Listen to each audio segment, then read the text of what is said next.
So it is 12:21, and at 12:20, I received a text message which had 111, and then 12021. So I looked up 12:21, chapter 12, verse 21 of the Quran, which is chapter 12 is the chapter of Joseph, and then the verse reads, "The man from Egypt who bought him said to his wife, 'Take good care of him, perhaps he may be useful to us, or we may adopt him in as a son.'" Okay, so the first chapter of the Quran has 7 verses, and so if you take the 122nd verse of the second chapter and subtract that by 7, you get the actual 122nd verse, and then the 122nd verse reads, because it's verse 115 of the second chapter, "The east and the west belong to God. To whichever direction you turn, you will be turning to God. God is all-embracing, all-knowing." So we looked at the 12th chapter, verse 21, and then we looked at the 122nd verse. I mean, you could play around more with the 12, 20, and 21. Maybe look at the 1221st verse in the Quran. But in Hebrew, that number corresponds with Behtser, which means an inaccessible spot or a place in Palestine, Bezer. So in Deuteronomy 4:43, namely Bezer in the wilderness in the plain country of the Reubenites, and Ramoth in Gilead of the Gadites, and Golan in Bashan of the Manassites. So from Study Light, the Bible lexicon, it gives us the definition for Bezer as a golden ore or a remote fortress. It says, son of Zophah, one of the heads of the houses of Asher, and so it's a name, and a city of refuge in Reuben in the downs of the east of the Jordan. So there's another definition, and it's prophetic, so I'm just going to read it. So it says, an ore of gold and silver, the metal in a rude state, as it is dug out from mines or cut out, so called from cutting or breaking. Native gold or silver before it has been wrought by fire or the hammer. Unit, a particle of gold. To break, to be cut off, broken off. Brechen, the word used by workers of metals of digging them. Precious metals on the dust. In the other hemist, a gold of Ophir. And the Almighty shall be to thee as precious metals. In Job 22:25. In the other, in Job 36:19, which has the same meaning. And then, so it says, Weiner regards it to be a particle of native gold or silver called from being cut off. Compare a particle of gold. But this learned man appears to have overlooked that the notion of particle does not spring from the roots, but from being a noun of unity. So from gold is a particle and piece of gold, from straw a piece of straw. However, these feminine forms do not always signify a part or a particle. Alright, so I'm just going to continue reading because that really helps a lot of my viewers. So we're going to read from Bible Study Tools, commentary on Deuteronomy 4:43. So it says, Bezer in the wilderness. So in Joshua 28, it is added upon the plains. This perhaps was the wilderness of Moab. In the plains of it, the same with Bozrah. See Jeremiah 48:24 and Deuteronomy 2:8. And in the Apocrypha, it says, Hereupon Judas and his host turned suddenly by the way of the wilderness onto Bozrah. And when he had won the city, he slew all the males with the edge of the sword, and took all their spoils, and burned the city with fire. In 1 Maccabees 5:28. It was in the plain country of the Reubenites, or lay in that part of the country which was allotted to them, and which they gave to the Levites, which were the priests. In 1 Chronicles 6:78. And Ramoth in Gilead of the Gadites, It lay in that part of Mount Gilead, and among the cities of it, which fell to the share of the tribe of Gad, and was by them given to the Levites, in 1 Chronicles 6:80. And the city is frequently in Scripture called Ramoth Gilead in 1 Kings 4:13 and 22:20, and Golan in Bashan of the Manassites, or Golan as the Septuagint calls it or spells it. From hence the country round about was called Golanitis. All Bashan, the kingdom of Og, was given to the half-tribe of Manasseh, and out of it the city was given by them to the Levites in 1 Chronicles 6:71, and appointed a city of refuge. Now as the cities were typical of, it says, of Christ or of Christendom or of believers. So believers in our Creator. There may be something observed. So peace be upon the prophet. So there may be something observed in the names of them as agreeing with him. So Bezer signifies a fortified place. So God is the fortress, mountain, and place of defense for his people, and stronghold to which the prisoners of hope turn, the strong tower whither the righteous run and are safe. Ramoth signifies exaltations, which may point both at the exaltation of God's attributes in human nature at the right hand of God, or the prophets, and the exaltation of his people by God, who are raised by him to sit among princes and to inherit the throne of glory, and by whom he is exalted in his person's office and grace. So Golan signifies revealed or manifested. So God's glory has been manifest in the flesh and is revealed when we are called by his grace, to whom we flee for refuge, and we lay hold to him and on the hope set before them. Okay, and then we have in Joshua 28 and 21:36, and on the other side of the Jordan, by Jericho, eastward, they assigned Bezer in the wilderness upon the plain out of the tribe of Reuben, and Ramoth and Gilead out of the tribe of Gad, and Golan and Bashan out of the tribe of Manasseh. And out of the tribe of Reuben, Bezer with her suburbs, and Jahaziah with her suburbs. And so it says on commentary on the verse, these cities, as those also on the other side of the Jordan, stood so that a man might in half a day reach one of them from any part of the country. God is ever a refuge at hand. These were all Levites' cities. It was kindness to the poor fugitive, that when he might not go up to the house of the Lord, yet he had the servants of God with him to instruct him and pray for him, and to help to make up the want of public ordinances. Some observe a significance in the names of these cities with application to God's grace and signifying him, our Creator, as our refuge. Kedesh signifies holy, and our refuge is in our holy Creator.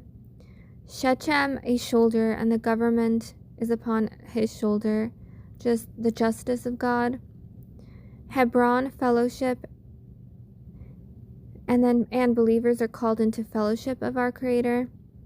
Bezer, a fortification, for he is a stronghold to all those that trust in him.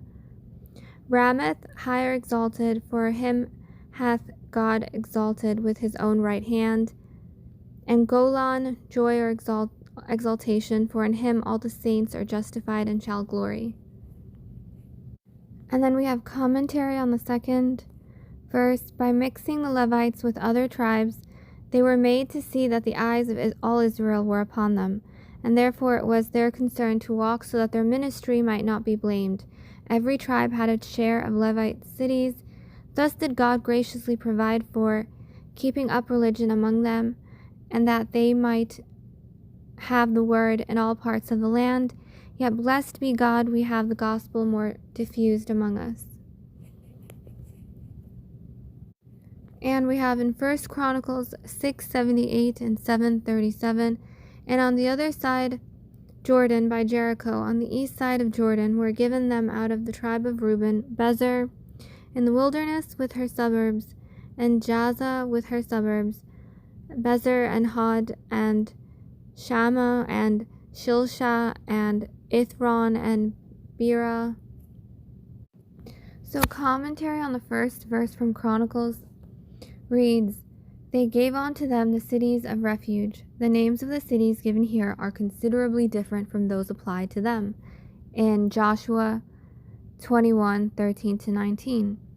In the lapse of centuries and from the revolutions of society, changes might have been expected to take place in the form or dialectic pronunciation of the names of these cities, and this will sufficiently account for the variations that are found in the lists as enumerated here and in an earlier book. As to these cities themselves that were assigned to the Levites, they were widely remote and separated, partly in fulfillment of Jacob's prophecy in Genesis 49:7, and partly that the various districts of the country might obtain a competent supply of teachers who might instruct the people in the knowledge and animate them to the observance of a law which had so important a bearing on the promotion both of their private happiness and their national prosperity. Okay, so then we have Greek for 1221, a particle of generalization, indeed at any time whatsoever. So in John 5:4, "For an angel went down at a certain season into the pool and troubled the water. Whosoever then first after the troubling of the water stepped in was made whole of whatsoever disease he had." So commentary on John says, "So this teaches us to be careful that we let not a season slip which may never return. The man had lost the use of his limbs 38 years. Shall we, who perhaps for any years have scarcely known what it has been to be a day sick, complain of one wearisome night, when many others better than we have scarcely known what it has been to be a day well? So God singled this one out from the rest. Those long in affliction may comfort themselves that God keeps account how long. Observe, this man speaks of the unkindness of those about him, without any peevish reflections. As we should be thankful, so we should be patient that our Creator cures, though the man neither asked nor thought of it. Arise and walk, God, because we don't foresee future machinations. So God's command, turn and live, make you a new heart, grow in wisdom. No more supposes power in us without the grace of God, his distinguishing grace. Then this command supposed such power in the man. It was by the power of God, and he must have all the glory. What a joyful surprise to the poor man to find himself of a sudden so easy, so strong, so able to help himself. The proof of any affliction, the cure for any affliction, is our rising and walking. Has God healed us? Let us go wherever he sends us and take up whatever he lays upon us and walk before him. So has he has he solved our problems? Has he sent the angel ahead to make the way easy? And if that's the case, and God hasn't convicted you anything, then, you should not be troubled by the devil's machinations and, imaginative and unfounded in the truth of God, unfounded just condemnations. So I'm going to read the end of the commentary first so I don't forget where this part is. And then I'm going to go back and read the beginning of this commentary. So it says, besides, it is known that many important places and events have not been mentioned by Jewish historians, and it is no evidence that there was no such place as this because he did not mention it. When this fountain was discovered, or how long its healing properties continue to be known, it is impossible now to ascertain. All that we know of it is what is mentioned here, and conjecture would be useless.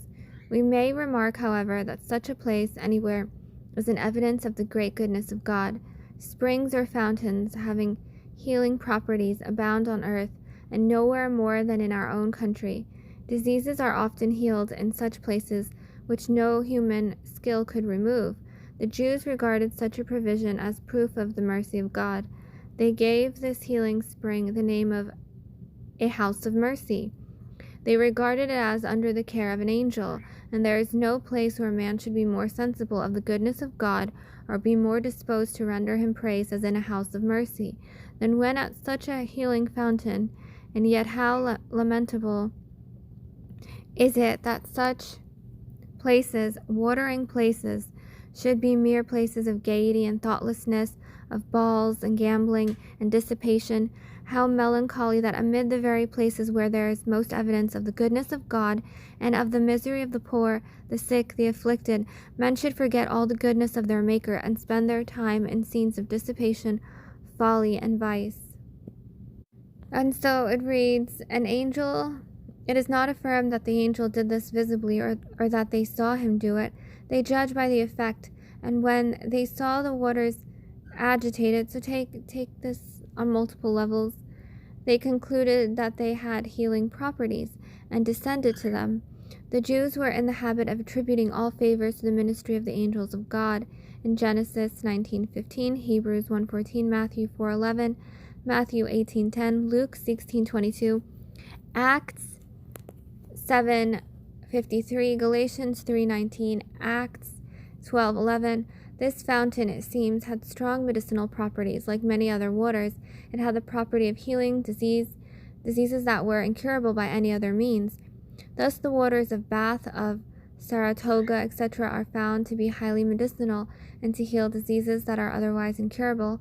In the case of the waters of Bethesda, there does not appear to have been anything miraculous, but the waters seem to have been endued with strong medicinal properties, especially after periodical agitation. Okay, so this is from Bible Study Tools. It's on the meaning of Bethesda. So it says, house of mercy, a reservoir, a swimming bath with 5 porches close to the sheep gate or market in Nehemiah 3:1 and John 5:2, which is, we're going to continue the commentary on that. And it says, Eusebius the historian in 330 AD calls it the sheep pool. It is also called Bethsaida and Bethzatha. So in John 5:2, I guess in other articulations, under these porches or colonnades were usually a large number of infirm people waiting for the troubling of the water. It is usually identified with the modern so-called Fountain of the Virgin in the valley of Kidron, and not far from the pool of Siloam, and also with Birket Israel, a pool near the mouth of the valley which runs into the Kidron south of St. Stephen's Gate. Others again identify it with the twin pools called the Southern Terrains under the covenant of the Sisters of Zion, situated in what must have been the rock-hewn ditch between Bezetha and the fortress of Antonia. But quite recently, Schick has discovered a large tank, as sketched here, situated about 100 feet northwest of St. Anne's Church, which is, as he contends, probably the pool of Bethesda, so they're not certain. So no certainty as to its identification, however, has been yet arrived.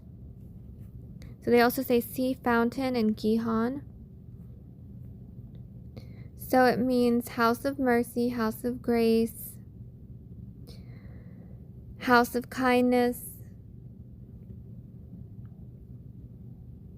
And so we continue with the commentary that all that is special about them in the records is that this was produced by the ministry of an angel. This was in accordance with the common settlement of the Jews, the common doctrine of the Bible, or the gospel of unity, and the belief of the sacred writers. Nor can it be shown to be absurd or improbable that such blessings should be imparted to man by the ministry of an angel. This is no more absurdity in the belief that a pure spirit or holy angel should aid man than that a physician or a parent should, and no more absurdity in supposing that the healing properties of such a fountain should be produced by his aid than that any other blessing should be. In Hebrews 1:12. What man can provide that all his temporal blessings do not come to him through the medium of others, of parents, of teachers, of friends, of angels? And who can prove that it is unworthy the benevolence of angels to minister to the wants of the poor, the needy, and the afflicted, when man does it, and Jesus, peace be upon him, did it, and God himself, our Creator, does it daily? So, there's more, and it's nice, so I can read it. So, they went down, they descended to the pool at a certain season, at a certain time, periodically. The people knew about the time when this was done and assembled in multitudes to partake of the benefits. Many medicinal springs are more strongly impregnated at some season of the year than others. Troubled the waters, they stirred or agitated the water. There was probably an increase and a bubbling and agitation produced by the admission of a fresh quantity. Whosoever then first, this does not mean that but one was healed and that the first one, but that those who first descended into the pool were healed. The strong medicinal properties of the waters soon subsided, and those who could not at first enter into the pool were obligated to wait for the return of the agitation. So they stepped in, they went in. So was made whole, was healed. It is not implied that this was done instantaneously or by a miracle. The water had such properties that he was healed, though probably gradually. It is not less the gift of God to suppose that this fountain restored gradually, and in accordance with what commonly occurs, than to suppose what is not affirmed, that it was done at once and in a miraculous manner. The rest of the commentaries speak, the other commentaries on Bible Hub. So I'm going to read a part of this one. So it says, the miracle differed in 2 points from all other miracles accorded in Scripture. 1, it was not one, but a succession of miracles periodically wrought. 2, as it was only wrought when the waters were troubled, so only upon one patient at a time, and not the patient who first stepped in after the troubling of the waters. But this only the more undeniably fixed its miraculous character. We have heard of many waters having medicinal virtue, but what water was ever known to cure instantaneously a single disease? And who ever heard of any water curing at all, even the most diverse diseases, blindness, halt, withered, alike? Above all, who ever heard of such a thing being done only at a certain season, and most singularly of all, doing it only to the first person who stepped in after the moving of the waters? Any of these peculiarities, much more all taken together, must have proclaimed the supernatural character of the cures wrought. If the text here be genuine, there can be no doubt of the miracle, as there were multitudes living when this gospel was published, who, from their own knowledge of Jerusalem, could have exposed the falsehood of the evangelist if no such cure had been known there. So the want of John 5:3 and part of John 5:4 and part of John 5:3 in some good manuscripts, and the use of some unusual words in the passage, are more easily accounted for than the evidence in their favor if they were not originally in the text. So indeed, John 5:7 is unintelligible without John 5:4. The internal evidence brought against it is merely the unlikelihood of such a miracle, a principle which will carry us a great deal farther if we allow it to weigh against positive evidence. the positive evidence of the cure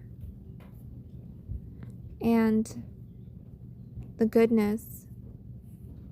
Okay, so I received that text message which had 1221 at 12:20, and then I took a screenshot of the entire thing at 12:21.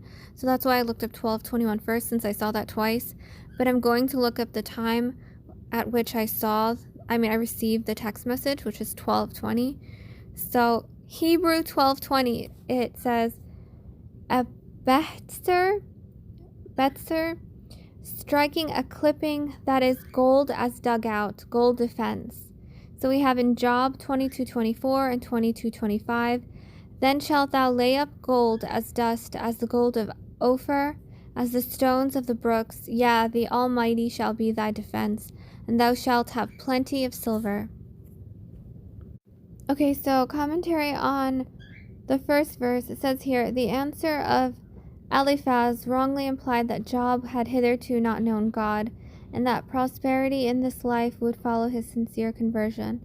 The counsel Eliphaz here gives is good, though as to Job, it was built upon a false supposition that he was a stranger and enemy to God. Let us beware of slandering our brethren, and if it be our lot to suffer in this manner, let us remember how Job was treated. Yeah, how Jesus, peace be upon him, was reviled.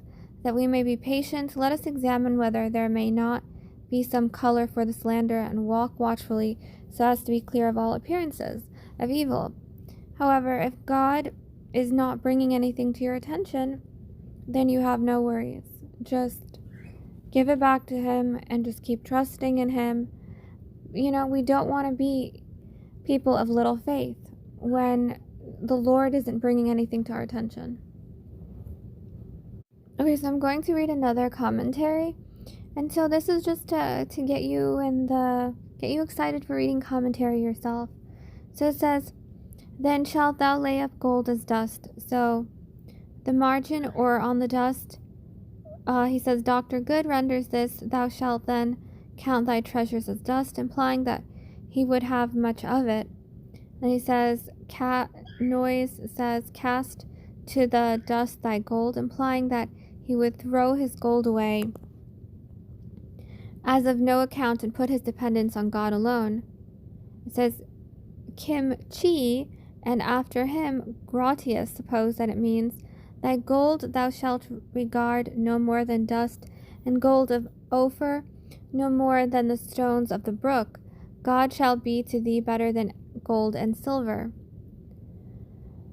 And then he says that others suppose that there is here a distinct reference to the sources which gold was for merely obtained as being washed down among the stones of the brooks. The word rendered gold here, Betzer, is from Betzar, to cut off. We looked at that, and it says they cite here Psalm 76:12 for to cut off, and was so. Let me read the verse. It says, he breaks the spirit of rulers. He is feared by the kings of the earth. In the NIV and in the King James, he shall cut off the spirit of princes. He is terrible to the kings of the earth. Right? And then, one second. Right, so continuing, and was properly applied to the ore of precious metals in the rude state as cut or dug out of mines. So hence it properly refers to the metals in their crude state and before they were subjected to the fire. Then it comes to mean precious metals and is parallel with gold of Ophir and the other, hemistich, which means the other half of the line. One second, let me find my place again. I found it. Okay, so the word occurs only in the following places: in Job 22:24, Job 36:19, where it is rendered gold, and Job 22:25, where it is rendered defense. The literal translation here would be, cast to the dust the precious metals, on the stones of the brooks the gold of Ophir. and the Vulgate renders it, he shall give for earth flint, and for flint gold torrents. The Septuagint says, thou shalt be placed on a mount in a rock, and as a rock of the torrent of Ophir.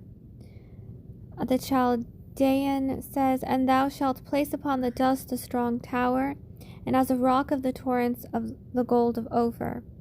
The word here is probably synonymous with precious treasure, whether consisting in gold or silver, and the idea is that he should cast to the dust all the treasure, or regard it as valueless, that he should cease to make it an object of solicitude to gain it, and then the Almighty would be to him a treasure of more value than gold. According to this, the idea is not that he would be recompensed with gold and silver as a consequence of returning to God, but that God would afford him more happiness than he had found in the wealth which he had sought, and on which Eliphaz supposed his heart had been set. He regarded Job as covetous of property, as mourning over that which he had lost, and he entreats him now to cease to grieve on account of that, and to come and put his trust in God. But we know that's not true. And then it goes, and the gold of Ophir as the stones of the brooks, or rather, cast the gold of Ophir to the stones of the valley, or let it remain in its native valley among the stones of the brook, as of no more value than they are. There is probably allusion here to the fact that gold was then commonly found in such places, as it is often now. It was washed down by mountainous torrents, and lodged among the stones of the valley, and was thence collected, and the sand being washed out, the gold remained. So Ophir is uniformly mentioned in the scriptures as a place abounding in gold, and as well known, and they include many verses. Much perplexity has been felt in reference to its situation, and the difficulty has not been entirely removed. In regard to the opinions which have been held on the point, the reader may consult the notes at Isaiah 13:12, which reads, in the new NIV, I will make people scarcer than pure gold, more rare than the gold of Ophir. And then in the King James, I will make a man more precious than fine gold, even a man than the golden wedge of Ophir. So the note in the pictorial Bible on 2 Chronicles 20:36, and then on other dissertations, says, from the mention of this place at a period so early as the time of Job, it is reasonable to suppose that it was not a very remote region, as there is no evidence that voyages were made then to distant countries, or that the knowledge of geography was so that's very extensive. The presumption would be that it was in the vicinity of Arabia. So there's, so the previous part of that I don't really completely agree with. But the last part, excuse me one second. But the last part applies for those who have spiritual ears. So the Greek for 1220 is, it says, dinarion. So a pence, a pennyworth, a penny. So in Matthew 18:28, but we have 6 verses. But the same servant went out and found one of his fellow servants, which owed him 100 pence. And he laid hands on him and took him by the throat, saying, Pay me that thou owest. And when he had agreed with the laborers for a penny a day, he sent them into his vineyard. And when they came that were hired about the 11th hour, they received every man a penny. But when the first came, they supposed that they should have received more, and they likewise received every man a penny. But he answered one of them and said, Friend, I do thee no wrong. Didst not thou agree with me for a penny? Show me the tribute money. And they brought unto him a penny. Then in Mark we have 3 verses, beginning with 6:37. He answered and said unto them, Give you them to eat. And they said unto him, Shall we go and buy 200 pennyworth of bread and give them to eat? Shall we give or shall we not give? But he, knowing their hypocrisy, said unto them, Why tempt you me? Bring me a penny that I may see it. For it might have been sold for more than 300 pence, and have been given to the poor. And they murmured against her. And they murmured against her. So then we have 3 verses in Luke, beginning with 7:41. There was a certain creditor, which had 2 debtors. The one owed 500 pence, and the other 50. And on the morrow, when he departed, he took out 2 pence, and gave them to the host, and said unto him, Take care of him, and whosoever thou spendest more, when I come again, I will repay thee. Show me a penny, whose image and superscription hath it. They answered and said, Caesar's. So in John 6:7 and 12:5, Philip answered him, 200 pennyworth of bread is not sufficient for them, that every one of them may take a little. Why was not this ointment sold for 300 pence and given to the poor? In Revelation 6:6, and I heard a voice in the midst of the 4 beasts say, A measure of wheat for a penny, and 3 measures of barley for a penny, and see thou hurt not the oil and the wine. So I'm going to read like a sentence from a commentary on the first verse from Matthew, but I feel that it's pretty self-explanatory, and I don't want it to run too long, and so I would just suggest exploring the verses deeper at your own time with God's leading, of course. So it says, one second, let me find it. So God now gives them the authority and responsibility to represent him and his salvation to the world. And they say here, this verse and the 2 that follow to the end of Matthew's Gospel are often called the Great Commission, which are where all the other verses are from. They're from chapter 18, 20, and 22 of Matthew. Okay, this is part of a commentary from verse-by-verse commentary.com, so you could read the full thing later. It says, the word authority refers to freedom to act as one prefers. So our Creator has absolute authority over all creation. However, it says here, like, our Creator bestows comprehensive resurrection power upon his prophets or his anointed people. So the authority was important as he sent out his disciples to evangelize the world in reference to Jesus, peace be upon him.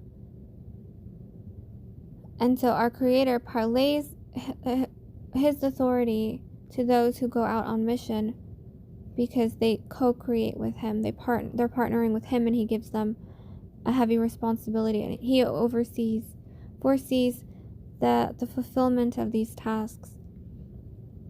And so this gives them poise for their mission and unlimited, well, no, I wouldn't say unlimited, but I would say that they are grounded in God's unlimited authority, and so the authority is absolute in that way, where it's definitive. And so yes, you could read the rest, and it's prophetic. It'll minister to you, is what I'm suggesting. Wait, I also want to say I made a mistake. So I was supposed to look up chapter 18 verse 28, but all of what I read for the commentary on Matthew was actually on chapter 28 verse 18, and I don't think that was a mistake, but that is not included in the verses that I read from for number 1220. So I think that's an addition. that God wanted me to include.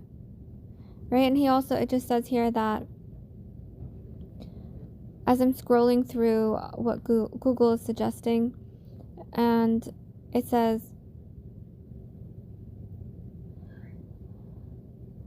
so God fulfilled the righteousness of the law, which he qualified. And then for 1220 in the Quran, it says, it's still the chapter of Joseph. It says, the brethren, and they sold him for a miserable, or for a reduced price, for a few dirhams counted out, concerning him of those content with little. So in such low estimation did they hold him, and did they sell him out. And they sold him for a small price, a few pieces of silver, and they showed no desire for him. In selling him, they asked for a very small price, and even then no one wanted to buy him. Right? And here's another translation. And they sold him for a low price, for a few dirhams, for a few silver coins, and they were of those who regarded him insignificant.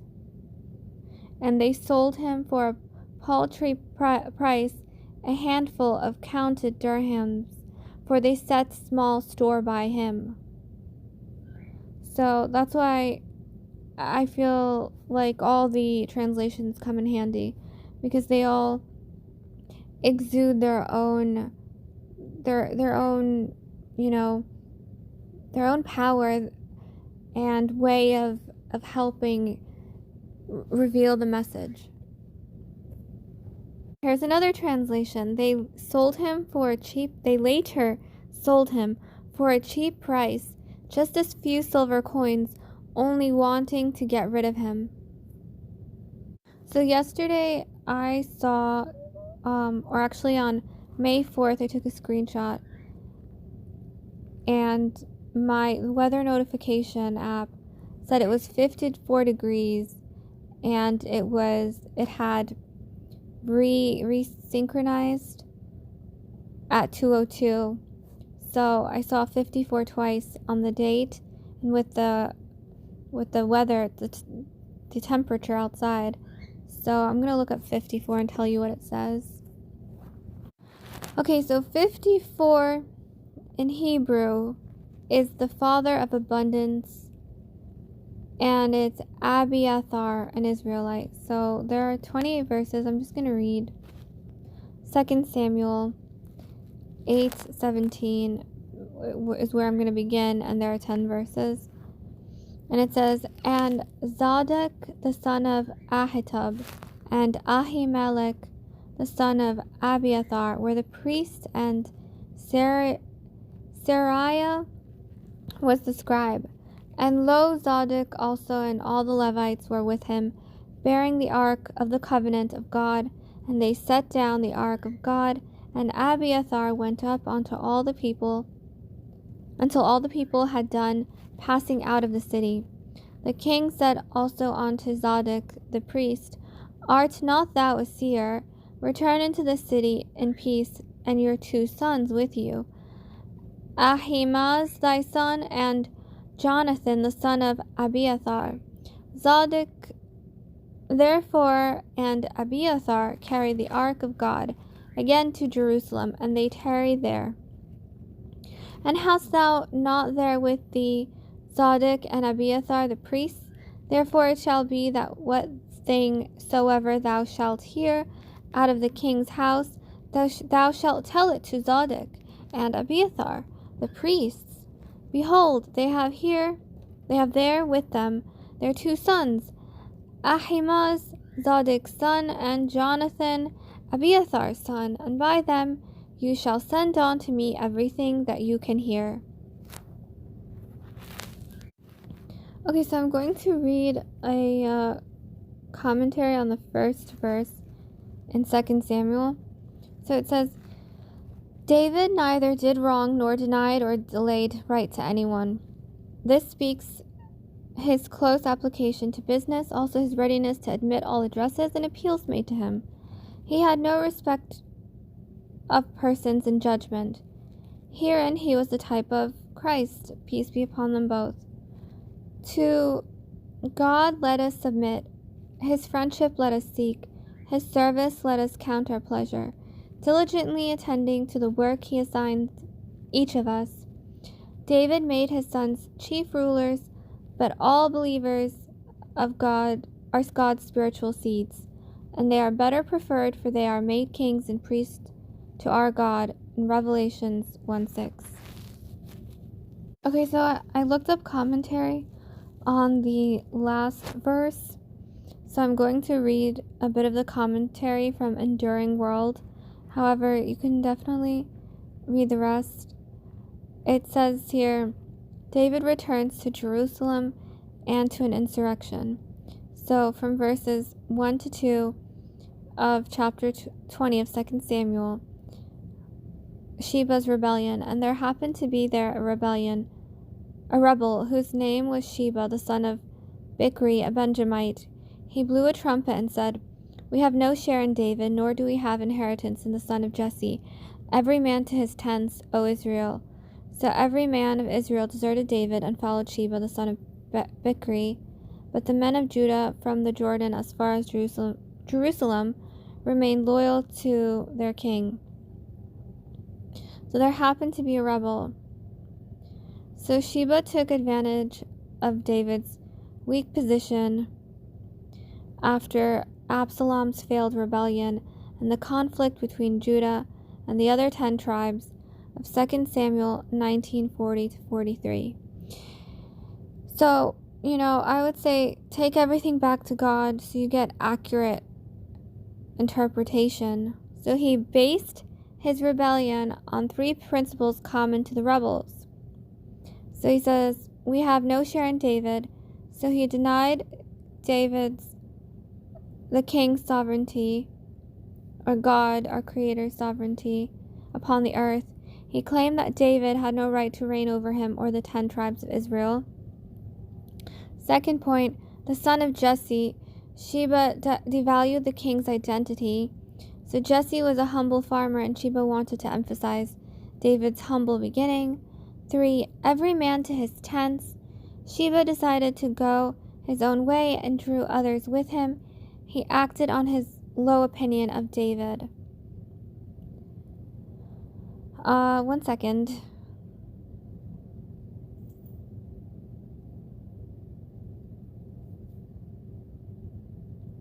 So it says here that an effective slogan promoted by Sheba was, we have no share in David, nor do we have an inheritance in the son of Jesse, right? And so they say the story should teach us that popular and plausible catchwords ought to be received and acted upon with great caution. So Sheba succeeded in drawing away the 10 northern tribes, and David had another civil war to deal with. And then it shows that their response, so it continues. In 2 Samuel 19:40-43, they say the leaders from these same 10 tribes argued with the tribe of Judah over who honored David more. Their response to Sheba's rebellion shows that their desire to honor David had nothing to do with honoring him, but exalting themselves.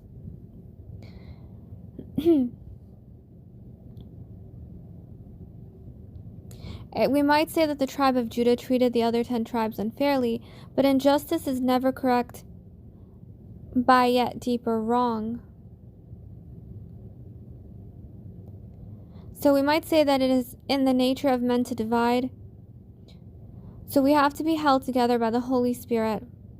Paul put it like this, I therefore, the prisoner of the Lord, beseech you to walk worthy of the calling with which you were called, with all lowliness and gentleness, with long-suffering, bearing with one another in love, and endeavoring to keep the unity of the Spirit in the bond of peace, in Ephesians 4:1-3. We don't make the unit of the Spirit, we keep the unity of the Spirit, but we must keep what He makes.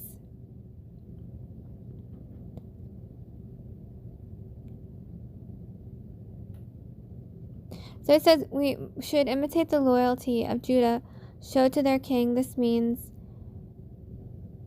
we must be loyal to our Creator in spite of the mocking of the multitudes. We must be loyal to our Creator in spite of the rebellion of the flesh. We must be loyal to our Creator in spite of the times when He seems distant.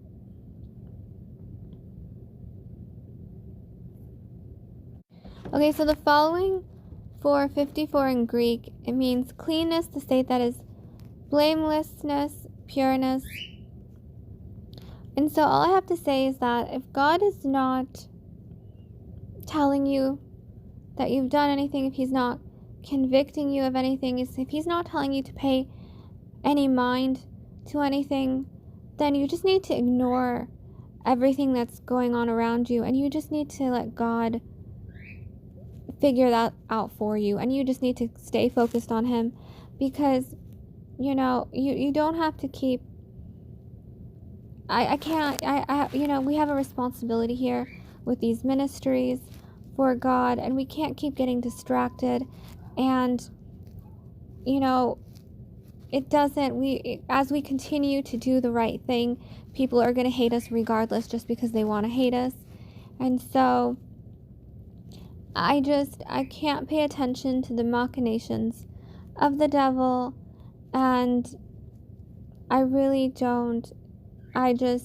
Unless God says anything, I don't really have to pay any mind. And so I'm just going to continue staying focused on God, and He's going to make the truth known and resolve all issues, especially if He tells me to continue on being unashamed, not caring, and He's not convicting me of anything. Then I'm clear in God's eyes. So I don't understand what man has to say about anything. And so I'm going to continue. So in 2 Corinthians 6:6, by pureness, by knowledge, by long suffering, by kindness, by the Holy Ghost, by love unfeigned. And I feel like that does a good job at relaying the message. Let me see if I can find something else.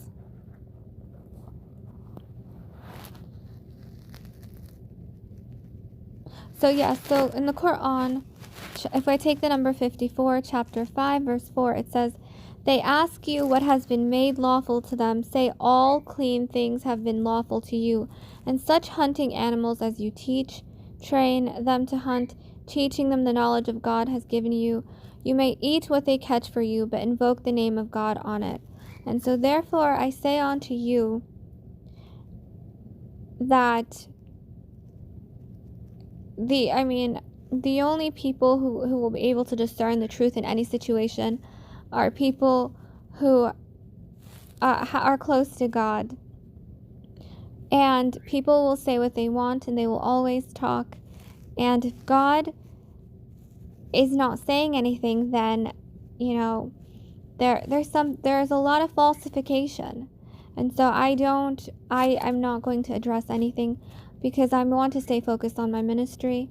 And so I will leave it up to God to address the lies that abound in our culture, and the gossip, and the fact that people do not seek to do the work of God, but they seek to mislead and misguide and to distract others. Thank you. And so I hope this word, you receive it well. I could have opened up the Quran and asked God to give me a verse and took it from there, but I didn't want to ignore the numbers which He was showing me on my phone. So I decided to use them as a means to guide today's message. And so I hope it helps you and uplifts your spirit in the way that it applies to your life and your situations, and the disturbance and disruption around you, which is meant to distract you from your purpose. And I really, I commend you for your patience and for your steadfastness, and I I just tell you, keep going, and I'm going to keep going with you, and let's continue to, glorify God and allow His glory to be revealed through our services and our responsible stewardship of, whatever He gives us.